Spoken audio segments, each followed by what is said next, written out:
Hello viewers, நம்ம வந்து ஒரு சவுத் இந்தியன் ஸ்டைல் ரசம் இப்போ ரெடி பண்ண போகிறோம். இப்போ தேவையான பொருட்கள் என்னென்ன பார்த்துடலாமா? உங்களுக்கே தெரியும், இருந்தாலும் நான் சும்மா சொல்கிறேன், கேட்டுக்கோங்க. புளி, ஓகேவா, கடுகு, சீரகம், தக்காளி கட் பண்ணி வச்சுக்கோங்க, நெய் யூஸ் பண்ணிக்கணும். அப்புறம் வந்து இது நம்ம இங்கே வச்சுக்க தனியாக. புளியை கரைச்சியே வச்சுட்டியா? சரி, ஓகே, ரைட்டு. அப்புறம் இது எங்கள் வீட்லேயே நாங்கள் ரெடி பண்ண ரசப்பொடி. இதோட ரெசிபியை நான் உங்களுக்கு அப்புறமா இன்னொரு வீடியோ போட்டு சொல்கிறேன். கல்லுப்பு யூஸ் பண்ணிக்கோங்க, பிகாஸ் அது ரொம்ப நல்லது. ஸோ அடுப்பு சூடாயிடுச்சு. இப்போ ஃபஸ்ட்டு அம்மா நெய் போட போகிறாங்க. நெய் எப்போவுமே ரசம் பண்ணும்போது யூஸ் பண்ணிக்கோங்க, ஸோ தட் நல்லா வாசனையாக இருக்கும். கடுகு போடுவோம். ஓகே, அடுப்பு கொஞ்சம் பெருசு பண்ணிக்கலாம். ஓகே, கடுகு வெடிக்குது.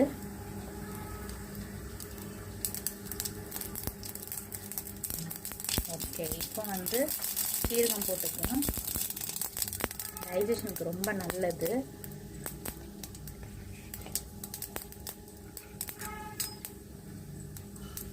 ஓகே, கொஞ்சம் அது சீரகமும் பொரிச்சதுக்கப்புறம் தக்காளி கட் பண்ணி வச்சதை போட்டுட்டு வதக்கிக்கோங்க. நல்ல வாசனை வருது நம்ம நெய் யூஸ் பண்ணதுனால.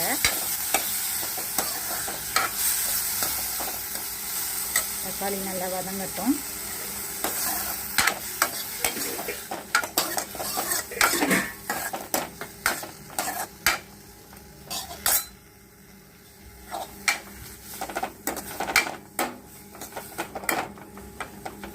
நீங்கள் நல்லா தக்காளியை வதக்கி பண்ணிங்கன்னா தான் ரசத்தோட ஃப்ளேவர் நல்லா இருக்கும், சாப்பிடவும் டேஸ்டியாக இருக்கும்.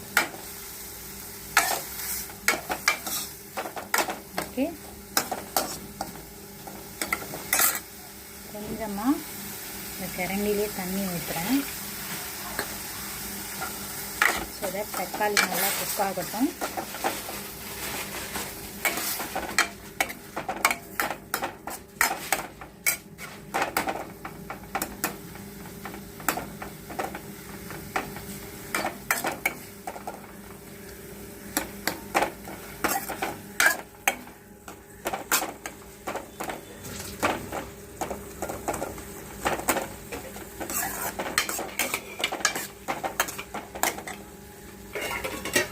கொஞ்ச நேரம் க்ளோஸ் பண்ணி வைப்போம்.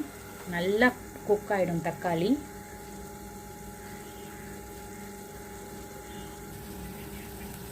இப்போ தக்காளி நல்லா குக் ஆகிட்டுருக்கு.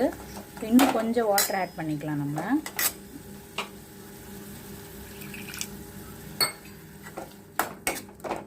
ஓகே, அடுப்பு கொஞ்சம் பெருசு பண்ணிவிட்டு இப்போ நெக்ஸ்ட்டு நம்ம புளி தண்ணி விட போகிறோம்.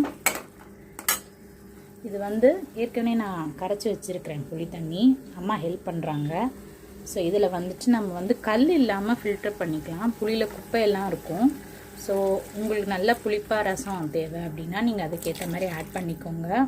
நான் இப்போ ஒரு சின்ன நெல்லிக்காய் சைஸ் தான் போட்டிருக்கேன் புளி. ஸோ அதுலேயும் நான் கொஞ்சம் தான் போடுறேன். பாருங்கள், அந்த கடைசியிலே தங்கிடும். இதுக்கு மேலே கொஞ்சம் கலர் நல்லா லுக்காக இருக்கணுன்றதுக்காக மஞ்சள் பொடி போட போகிறேன். இப்போது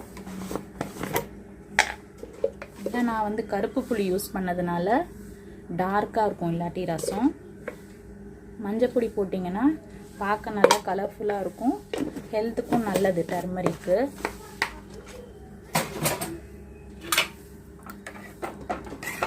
ஸோ இது கொஞ்சம் நல்லா கொதிக்கட்டும். கொஞ்சம் ஒரு கொதி வர்றதுக்குள்ளே நம்ம கல்லுப்பு யூஸ் பண்ணிக்கலாம்.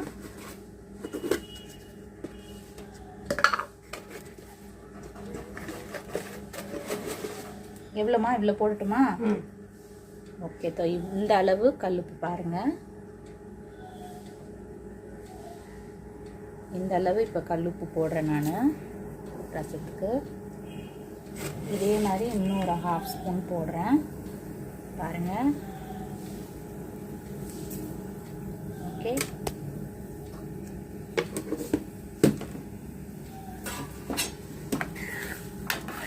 இது வந்து சிம்பிள் ரசம் தான். இது உங்களுக்கு வந்து நெக்ஸ்ட் வீடியோவில் வந்து நான் வேறு வெரைட்டியாக ரசம் வந்து ரெசிபிஸ் போடுறேன், நாங்கள் ட்ரை பண்ணுறது வீட்டில் யூஸ்வலாக. இப்போ நாங்கள் ரெடி பண்ணி வச்சுருந்தோம் இல்லையா, இந்த சாம்பார் பவுட்ரு சொன்னேன் இல்லையா, ரசம் சாம்பார் ரெண்டும் மிக்ஸ் பண்ண மாதிரி, நாங்கள் இதுதான் யூஸ் பண்ணுவோம். பாருங்கள், வீட்டிலே பண்ணது இது. இதில் வந்து நாங்கள் வந்து கடலைப்பருப்பு, தனியா, ஜீரகம், மிளகு எல்லாம் போட்டிருக்கோம், வரமிளகாவும் போட்டிருக்கோம். ஸோ நான் ஹாஃப் ஸ்பூன் தான் போடுறேன், ஏன்னா நான் வீட்டில் ரெடி பண்ணதுனால காரம் ஜாஸ்தியாக தான் இருக்கும். இது கட்டி இல்லாமல் மிக்ஸ் பண்ணிக்கோங்க. இப்படி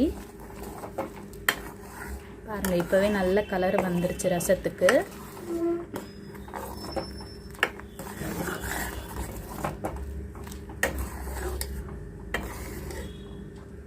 கொஞ்ச நேரம் இது கொதிக்கட்டும். இப்போ வந்து ரசம் வந்து அந்த பொடி போட்டதில் கொதிச்சிட்ருக்கு. இப்போ இது வந்து நான் துவரம்பருப்பு வந்து சாதம் வைக்கும்போதே குக்கரில் வச்சுட்டேன். ஸோ நல்லா வந்து பாயில் ஆகிட்டு குக் ஆகிட்டு இருக்குது பாருங்கள். இந்த தண்ணியும் நம்ம வேஸ்ட் பண்ணக்கூடாது, ஏன்னா இந்த ஸ்ட்ரென்த் எல்லாம் இதில் இறங்கியிருக்கும். ஸோ நான் இதை நல்லா மேஷ் பண்ணிவிட்டு இது நல்லா கொதித்து ரெடி ஆனதுக்கப்புறம் இந்த பருப்பு கரைசலை இதில் நான் மிக்ஸ் பண்ணுவேன். இது இன்னும் கூட கொஞ்சம் நல்லா குக் ஆகட்டும், ரசம் இது வரைக்கும் கொஞ்சம் மிக்ஸ் பண்ணி விடுவோம். நம்ம வந்து பெருங்காயம் வந்து ஃப்ளேவருக்கு இதில் இப்போ ஆட் பண்ண போகிறோம், ஏன்னா பருப்பு ரசம் போட போகிறதுனால பெருங்காயம் நம்ம யூஸ் பண்ண போகிறோம். திறந்து கொடுமா.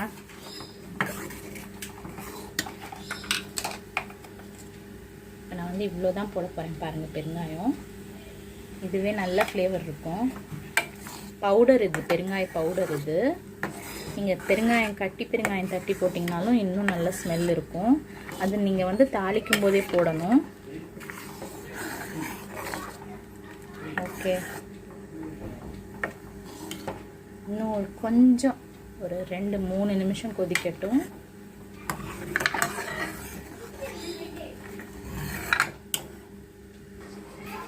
ஓகே, இப்போ வந்து பாருங்கள், ரசம் வந்து கொதித்து முடிச்சிருச்சு. இப்போ நான் லாஸ்ட்டாக வந்து பருப்பு ஆட் பண்ண போகிறேன்னு சொல்லியிருந்தேன் இல்லையா, இங்கே வச்சுருக்கேன் பாருங்கள். இதில் நான் உப்பெல்லாம் ஒன்றுமே போடலை. இது வந்து குக்கரில் வச்சு வேக வச்சு எடுத்த துவரம்பருப்பு. ஓகேவா, இதுலேயும் நான் மஞ்சள் பொடி போட்டிருக்கேன்.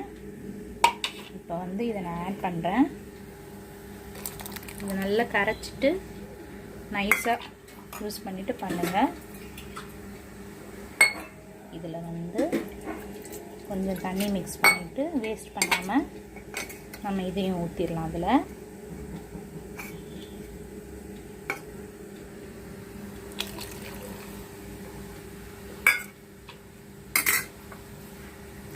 கார்னிஷிங்க்கு கொஞ்சம் நம்ம கருவேப்பிலை போட்டுடலாம்.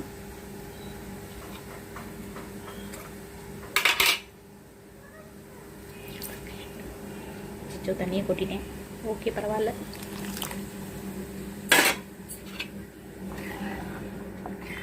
ஓகே, அவ்வளோதாங்க, ரெடி ஆயிடுச்சு நம்ம ஸ்பெஷல் பருப்பு ரசம்.